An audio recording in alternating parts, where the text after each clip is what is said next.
అన్నీ కూడా చూసుకున్నట్లయితే బడ్జెట్లు కానివ్వండి, ఈ హైకోర్టు బెంచ్ గురించి నిన్న డిస్కషను, అమరావతిలో జరుగుతున్న ఈ బ్లేడ్ బ్యాచ్ కానివ్వండి, గంజాయిగా సంబంధించి నిన్న చాలాసేపు డిస్కషన్ చేశారు. ఎలా అనిపిస్తుంది? ఈ విషయాలన్నిటికీ చెప్పాలంటే సమర్థుడు ఏమాత్రం కాదు.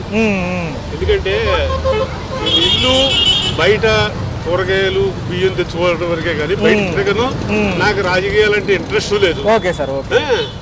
ఎవడు చేసిందో వాడు గొప్పగా చెప్పుకుంటాడు. ఒకడిని ప్రతి విమర్శ చేయడానికి మాత్రం అలవాటు పడ్డారు.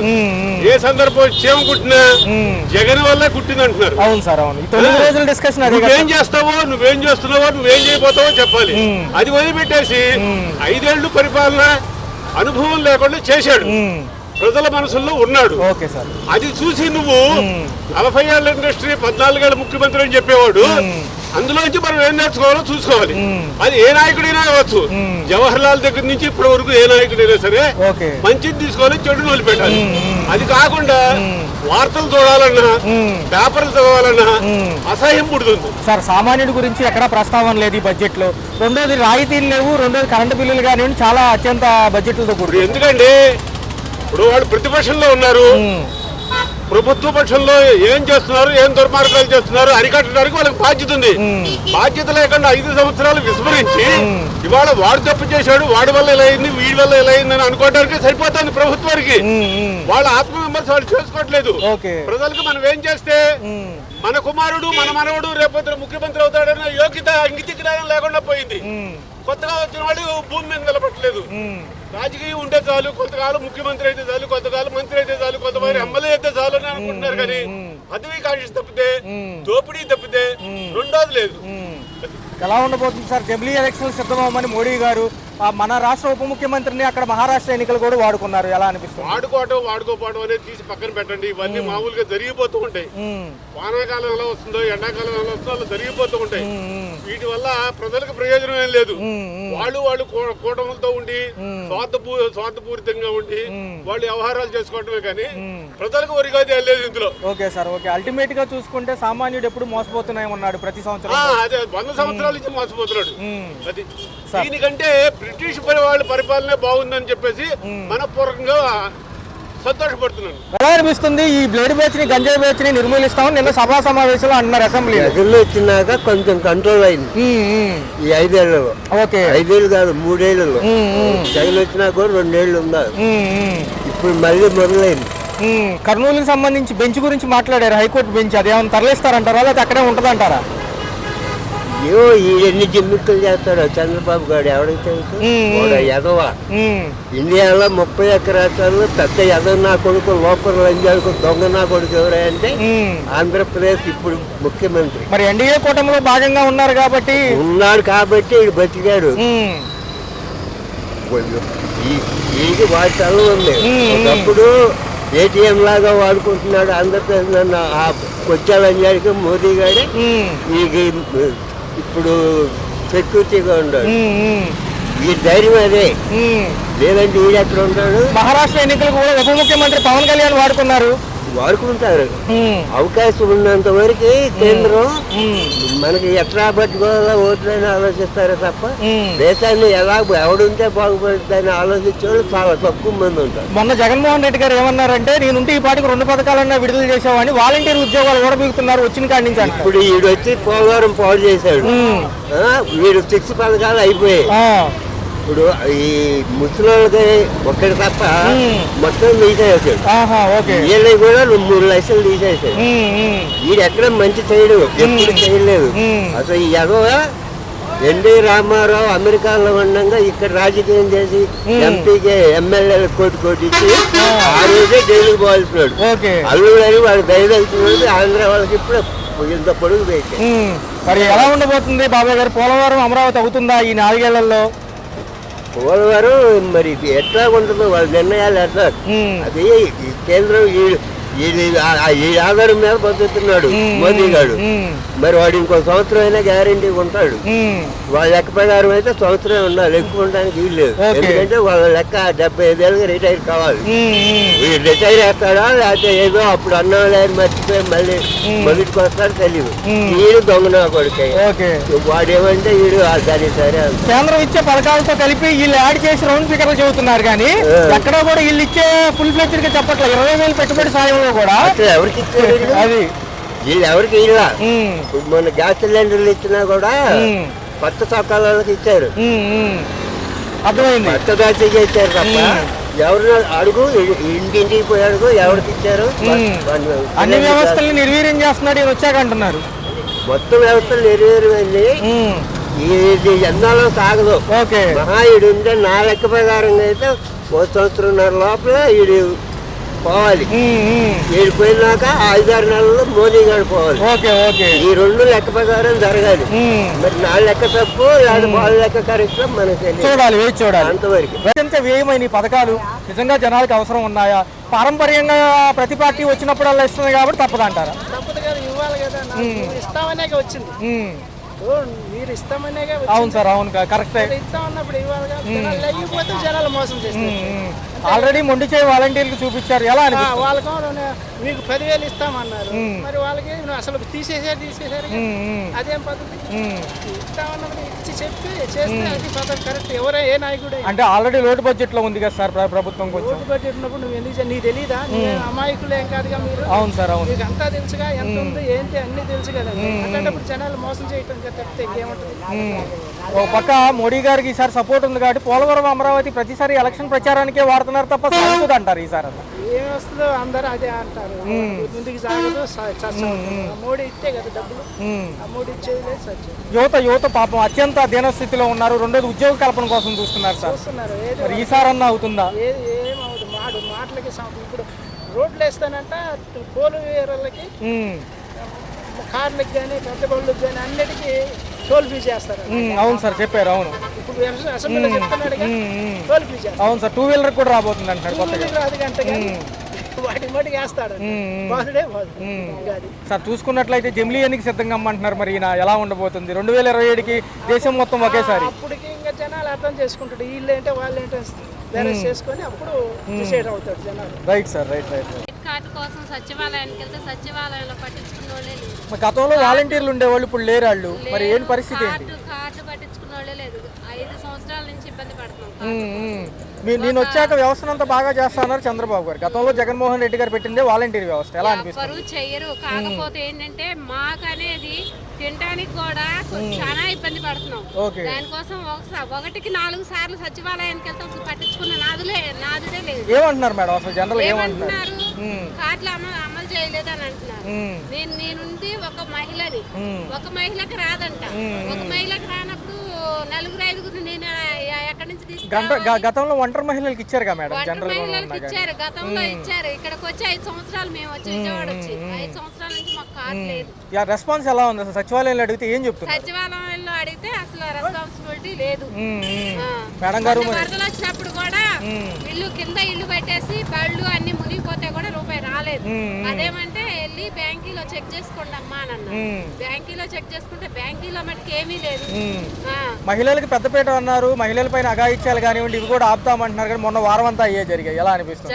జరుగుతూనే ఉంటది. ఎక్కడ ఆపుతారు? వీళ్ళు ఆపేది లేదు. కడుపు నిండా కూడు దొరికితే చాలు మాకు. నిత్యావసర సరుకులు ధరలు కానివ్వండి, ఛార్జీలు, కరెంట్ ఛార్జీలు ఎలా అనిపిస్తున్నాయి మేడం? కరెంట్ ఛార్జీలు మామూలు ఛార్జీలే. ఇప్పుడు వచ్చినట్టే వస్తుంది కరెంట్ ఛార్జీ.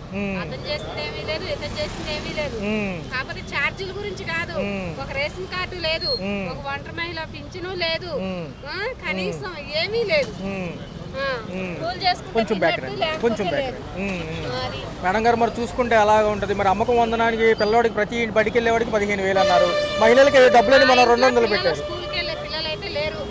ఒక్కదాన్ని ఆ ఒక్కదానికి కూడా ఒంటరి మహిళ పింఛన్ లేదు, రేషన్ కార్డు లేదు. గట్టిగా ఏదన్నా రోగం వస్తే పెట్టుకోవడానికి కూడా సొమ్మట్లేనమ్మా. 60,000 దాటిన మహిళలు 18,000 పైన వాళ్ళకి డబ్బులు అన్నారు కదా మొన్న. ఏదో పోస్ట్ ఆఫీస్ లో ఖాతాలు కూడా ఓపెన్ చేయించారు. ఎలా ఉంది మేడం మరి చూస్తే? గతం బాగుంది, ఇప్పుడు బాగుందంటారా? అప్పట్లో కొంచెం ఏదైనా విషయం తెలియాలన్న వాలంటీర్లు ఉండేవాళ్ళు. వాలంటీర్లు ఉండేవాళ్ళు. ఏదైనా పెన్షన్కి ఇవి పెట్టుకోవాలన్నా పెట్టుకుంటునేవాళ్ళు. సచివాలయానికి పోయినా కొద్దిగా రెస్పాన్సిబిలిటీ ఉండేది. మరి ఉప ముఖ్యమంత్రి పవన్ కళ్యాణ్ గారు ఉన్నారు. గతంలో మరి మహిళల గురించి గట్టిగా మాట్లాడి ఆయన సైలెంట్ మాట్లాడాడు. ఏది సంవత్సరం అయిపోతుంది కదా, ఎన్నికలు అయిపోయి సంవత్సరం అయిపోయింది. ఒంటరి మహిళ పెన్షన్ అమలు చేయలేదు, రేషన్ కార్డు అమలు చేయలేదు. ఏం అమలు చేశారు? ఉన్నోళ్ళ పంచుతున్నారు. ఇల్లు వాకిళ్ళు అన్ని ఉన్నోళ్ళకి డబ్బులు వచ్చినాయి. మొన్న వరదల విషయంలో ఇల్లు వాకిళ్ళు ఉన్న వాళ్ళకి అందరికీ డబ్బులు డబ్బులు వచ్చినాయి. రెంట్లు కొన్న వాళ్ళకి సామాన్ అన్ని పోయి అంతా ఆగమైపోయినా కానీ రూపాయి రాలేదు. ఉచిత బస్సు ప్రయాణం అంటున్నారు, ఇస్తారా అసలు జరుగుతుంది? అది జరిగేది కాదు. దసరాకి అన్నారు, దసరాకి అమలు చేయలేదు. దీపావళికి అన్నారు, మళ్ళీ ఆగస్టు 15 అన్నారు, ఆగస్టు 15కి అమలు చేయలేదు. ఏం అమలు చేస్తారో మనకైతే తెలియదు కానీ అసలంతా వేస్ట్. మేడం, విజయవాడలో అత్యంత మెయిన్ సమస్య ఏంటి అంటే ఒకటి రోడ్ల వ్యవస్థ, రెండో చూసుకుంటే గంజాయి బేచి బ్లేడ్ బేచి. వీళ్ళు అసలు అరికడతామంటున్నారు, ఏమన్నా అరికట్టగలరా? గంజాయి బేచి ఆడుగడికి గంజాయి బేచి ఆడ మనిషి బయటకు వస్తే వాళ్ళని కదిలించాలా, గొడవ పెట్టుకొని ఎలా ట్రాప్ చేయాలా అని ఆలోచిస్తున్నారు. వాళ్ళతో మనకు గొడవ ఎందుకని మనం వెళ్ళిపోయినా కానీ వెళ్ళనివ్వడు. అయ్యో అయ్యో అయ్యో మేడం. Right madam. చేస్తాను సార్. ఇసుక ఎలా ఉంది? ఇసుక ఉచితం అన్నారు, వస్తుందా? ఇసుక వస్తుంది కానీ కొద్దిగా టైట్ గా వస్తుంది. టైట్ గా వస్తుంది. టైట్ గా వస్తుంది కానీ రేటు దిగట్లా. మరి ముందు రేట్లు ఎలా ఉన్నాయి? రేట్లు 7,000 దాకా అన్నారు, 6,000 పంపిస్తున్నారు. టన్నా? ట్రాక్టర్ వచ్చి 7,000 తీసుకుంటున్నారు. Okay okay okay. ట్రక్ వచ్చి 15,000 తీసుకుంటున్నారు. ఓకే, ఒక్క నిమిషం ముందుకు రండి, ఒక్క నిమిషం ముందు. ఎలా అనిపిస్తుంది మరి ముందు రేట్లు ఎలా ఉన్నాయి? ఇంతకు ముందు రేట్లు చాలా చీప్ గా తగ్గి మామూలుగా రేట్లు ఉన్నాయి. బార్లు అయితే బాగా దింగేస్తున్నారు. వన్ షాపులు అయితే మన చంద్రబాబు నాయుడు పంపించిన రేట్ల మీద అమ్ముతున్నారు. వన్ షాపుల్లో అయితే బార్లు అయితే ఎక్కువ రేటు డబల్ దింగేస్తున్నారు. ఓ పక్క అసెంబ్లీ సమావేశాలు జరుగుతున్నాయి, అనేక అంశాలపై చర్చించారు. కరెంటు బిల్లులు, నిత్యావసర సరుకుల ధరలు ఎలా ఉన్నాయి? ఎక్కువ ఉన్నాయి. సరుకుల ధరలు అయితే చెప్పలేమండి, బాగా రేట్లు ఎక్కువ ఉన్నాయండి. సరుకులు కొనాలి, ఈ కరెంట్ బిల్లు ఎక్కువ అయిపోతున్నాయి. సరుకులు కొనాలన్నా కూడా 1000 రూపాయలు తీసుకెళ్తే 100 రూపాయలు మిగతా కష్టం అయిపోతుంది. ఈ ప్రభుత్వం వచ్చే పనులు ఎలా అనిపిస్తుంది? 6 నెలలు అవుతుంది ప్రభుత్వం. 6 నెలలు వచ్చిన కానీ కొద్దిగా మామూలుగా సాగుతున్నాయి కానీ కొంచెం కష్టంగానే ఉంది. కొద్దిగా కష్టంగానే ఉన్నాయి. ఇంట్లో వరకు జరుగుతున్నాయి కానీ దాచుకోవడానికి ఏమి ఉండట్లేదు. అమరావతి పనులు మొదలుపెడితే మీకు ఏమైనా పనులు వస్తాయి? అటు పనులు వస్తే అమరావతి మొదలైందంటే కొద్దిగా చంద్రబాబు నాయుడు చూస్తే సీఎం గారు ఇప్పుడు ఆయనే కాబట్టి ఆయన దయచేసి ఇస్తే మాకు పనులు అన్ని సాగుతాయి. మరి ఉప ముఖ్యమంత్రి పవన్ కళ్యాణ్ గారు ఉన్నారు ఈసారి. సినీ పవన్ కళ్యాణ్ వచ్చాక తాట ఊపుకొని దిగేస్తాడు, ఇలా అంటాడు. వచ్చి వాళ్ళకి ఇలా అంటాడు, ఎక్కి దిగేస్తున్నారు. ఏం మాట్లాడలేదు అయితే? మాట్లాడలేదు. ఆగండి సార్ మాట్లాడుతాం, మా బాధలు చెప్పుకుంటాం అన్నా కూడా వస్తున్నాం మళ్ళీ వస్తా ఎట్లా వస్తాం అన్నది అటు. నాకు అన్ని సమస్యల మీద అత్యంత అవగాహన ఉందని పవన్ కళ్యాణ్ గారు మహిళల విషయంలో అసలు వెనక్కి అడిగేశారు, ఎందుకని? మహిళా అంటే ఇప్పుడు ఇటు వాళ్ళని చూసుకోవాలి, ప్రజల్ని అన్న నూకలకే చూసుకోవాలి. మహిళలని అందరూ వేసి కదా గెలిపించింది.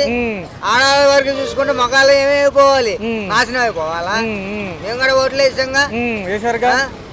భార్య భర్తలు పిల్లలు ఉన్నారు, అందరూ ఉన్నారు, వేసాము. అందరూ ఇంట్లో ఒక 9 కుటుంబాలు మొత్తం 20 మంది ఉంటాం మేము. 20 మందిలో ఒక్కడికి వేసాము. ఈ 20 మంది ఏమైపోవాలి? మేము వేస్తేనే గెలిపించింది. లేకపోతే మనం అయిపోతే ఆడ అక్కడే గెలిచి నుంచుంటాడు. ఇట్లా వచ్చేటప్పుడు అందరికి దండాలు ఇట్లా డ్రెస్సులు పెట్టి చూపించి దెంగేసాడు. ఇప్పుడు గెలిచాడు, సీట్లో ఉన్నాడు, కూకొని కాలు మీద కాలేసుకుని తాట ఊపుకొని దెంగేస్తాడు. జనాలు పట్టించుకోవట్లేదు. మనం చేపించినాక ఆడే సీట్లో కూర్చుంది. పథకాల అమల్లో అన్ని ఇస్తామంటున్నారు కానీ ఇప్పుడేమో అన్ని కోతలేనా? అవన్నీ ఫస్ట్ చెప్పినవి ఇప్పుడు జరగట్లేదు. అవన్నీ దెంగేయటమే, బ్లాక్ మనీగా వెళ్ళిపోవటమే. దేనికి సమస్య ఉన్నది ఏం లేదు. జనం నమ్మే అవకాశం ఉందంటారు అసలు మరి ఇన్ని? అసలే ఇంకా గెలిచేదాకా ఆడ పక్కన గెలిచిన తర్వాత పక్క ఏసీ రూమ్ లో కూర్చుంటాడు. మనమేమో రోడ్లు బాగాలైపోతున్నాం. పని ఎక్కడ దొరికితే అక్కడికి పరిగెత్తాలని చూస్తున్నాం. దేవుడు రావడానికి పిల్లలు ఎలా మరి అమ్మకు వందనం అన్నారు, ఇచ్చారా ఏమన్నా? అది కూడా అదే చెప్పింది మాట వరకే ఉన్నది కానీ ఇంకా అది చేసింది రాదు. అమ్మ పథకం లేదు, బొమ్మ పథకం లేదు. ఆడి బొమ్మ ఆడి గుత్తానికే ఉంటాయి. రైట్ అమలు అన్నారు, రాలేదండి. అసలు ఏం చెప్తున్నారు మేడం జనరల్ గా అడుగుతుంటే? మామూలుగా అడుగుతుంటే వేస్తారంటే 4 నెలలు ఒకసారి అని చెప్తున్నారు. ఓకే, 4 నెలల్లో 1 నెల పడతాయి డబ్బులు అని చెప్పారు మేడం గారు. పథకాల్లో భాగంగా కూడా పిల్లలకి డబ్బులు ఇస్తామంటున్నారు, ఏదైతే అమ్మకం వందనం పేరుట అవి ఇంకా అమలు అవ్వలేదు. గతంలో వచ్చినాయా ఏమన్నా అంతకుముందు? అంతకుముందు వచ్చాయండి మా పిల్లలకి, జగన్మోహన్ రెడ్డి గారి హయాంలో. అమ్మఒడి పడింది. మరి ఇప్పుడు అసెంబ్లీ సమావేశాలు కూడా ఈ రోజు అయిపోతున్నాయి. ఒక పక్క చూసుకుంటే సామాన్యులు కానివ్వండి, నిత్యావసర ధరలు, కరెంట్ ఛార్జీల గురించి ఏం ప్రస్తావించలేదు. అలాగే ఉన్నాయండి, ఏం తగ్గేది. మరి సంపద సృష్టించి ఈసారి డెవలప్మెంట్ వైపు వెళ్తామంటున్నారు. మరి ఎలా ఉంది 6 నెలలు ఎలా అనిపిస్తుంది? 6 నెలలు అంటే ఎప్పుడులాగానే ఉంది. ఇంకా ప్రస్తుతానికైతే ఇంకా అభివృద్ధిలో ఏం అనిపించట్లేదు. గతంలో బాగుందంటారు. వాలంటీర్ సెక్షన్ ఉండేది కాబట్టి అన్ని ఇంటికి చెప్పేవాళ్ళు, ప్రతి వాళ్ళు వచ్చి 100కి ఒక వాలంటీర్లు ఉండేవాళ్ళు. ఎలా అనిపిస్తుంది? వాళ్ళు కూడా తీసేశారు కదా. ఏదన్నా పథకం గురించి కానీ ఏదన్నా కాగితం కావాలంటే అలా ఇప్పుడు ఈసారి సచివాలయం స్టాఫే కదా. సచివాలయానికి వెళ్తున్నారు. అక్కడ రెస్పాన్స్ ఎలా ఉంది? అక్కడ రెస్పాన్స్ పర్ల బాగానే చూసుకుంటున్నారు. ఈ లేడీస్ పైన అఘాయిత్యాలు కూడా చట్టం తీసుకొస్తామంటున్నారు. కొంచెం బాగుంటుంది అంటారా ఈసారి అన్న? ఎందుకంటే ఈ అఘాయిత్యాలు పెరిగిపోయినాయి కదా. బాగానే ఉంటుంది. ఎలా ఉంది మేడం మరి చూసుకున్నట్లయితే మిగతా పథకాల్లో కూడా ఉచిత బస్సు అనేది సంక్రాంతి నుంచి అంటున్నారు. ఖచ్చితంగా బాగుంటుందా లేకపోతే రేట్లు తగ్గిస్తే బాగుంటుంది అంటారా? రేట్లు తగ్గించాలి, అన్ని రకాలుగా అన్ని సదుపాయాలు బాగుంటేనే అన్నిటికీ బాగుంటాయి అందుబాటులో. మరి లోకేష్ గారేమో బ్లేడ్ బ్యాచ్ ని విజయవాడలో ఉన్న ఈ యొక్క గంజాయి బ్యాచ్ ని అరికడతామని నిన్న చెప్తున్నారు. ఈ కొంచెం ఈసారి పర్లేదంటారా? జాగ్రత్త తీసుకోవాలి. జాగ్రత్త తీసుకుంటే ప్రతి ఒక్క విషయంలో అన్నిటిలో బాగానే ఉంటుందని చూస్తున్నాం. ఎలా ఉండబోతుంది మేడం మరి 5 ఏళ్ళు కూడా పోలవరం అమరావతి ఈసారన్నా డెవలప్మెంట్ అయ్యి ఉద్యోగాలు వస్తాయి అంటారా పిల్లలకి? వస్తాయనేసి నమ్మకంతోనే ఉన్నాం. ఏదైనా సమయం ఇవ్వాలంటారా లేకపోతే? ఇవ్వాలి, మరి సమయం ఇవ్వకుండా వాళ్ళు కూడా ఏం చేయలేరు కదా. సమయం ఇస్తే కదా తెలిసి. జగన్మోహన్ రెడ్డి గారు అంటున్నారు నేనుంటే ఈ పార్టీకి కనీసం 2 పథకాలన్నా వదిలేవాళ్ళు అంటున్నారు. మరి ఆయన లేరు కదా ఈసారి. మరి ప్రభుత్వం మారేసరికి అన్ని రకాల వాళ్ళు చూసుకోవాలి కదా. చూసుకుంటే టైం పడుతుంది. జగన్ గారు జమిలీ ఎన్నికలు అంటున్నారు ఒక పక్క, కేంద్రం నుంచి ఎలా అనిపిస్తుంది? మోడీ గారు కూడా గట్టి సపోర్ట్ ఉంది కదా ఈసారి. మనకి తొందరగా పోలవరం అవుతుందంటారు ఈసారి అయినా? జనరల్ గా చూస్తూ ఉంటారు కదా. అవ్వాలని అందరూ అనుకుంటున్నాం.